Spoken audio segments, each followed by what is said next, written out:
শুভ দুপুর বন্ধুরা, প্রত্যেক দিনের মতো রান্নাবাড়ির দিকে চলে আসছি। দেখো কি রান্নাবাড়ি করতেছি বন্ধুরা। তো এখানে করলাম কোয়াশ ভাজা, কাঁচা লঙ্কা, শুকনো লঙ্কা, কালো জিরা ফোড়ন দিয়ে তেল বেশি করে দিয়ে ভাজলাম।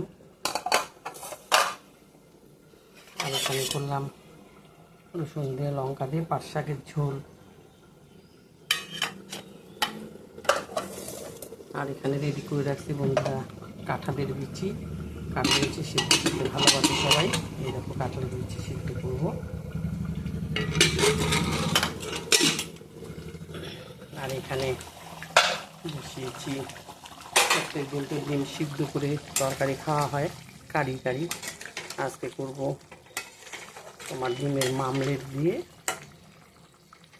ডিমের ঝোল।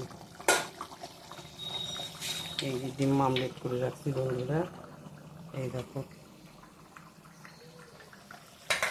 তার একটু ফুটুক, ফুটলে দিয়ে দেবো। নামানোর আগে গরম মশলা দিয়ে নামাবো। এই দিয়ে আজকে রান্নাবাড়ি, এই দিয়ে খাওয়া দাওয়া সারবো। তোমরাও সবাই খাওয়া দাওয়া খাও, সবাই ভালো থেকো, সুস্থ থেকো বন্ধুরা। এই যে এখন ডিমটা দিয়ে দিই, এই দেখো।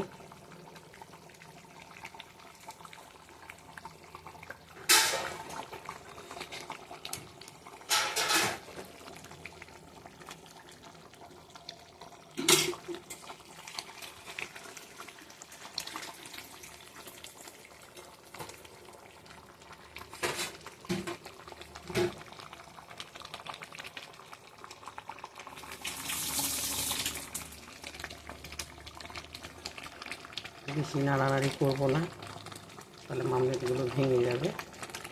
সেইভাবেই নামাবো, নামিয়ে গরম মশলা দিয়ে খাওয়া দাওয়া শুরু।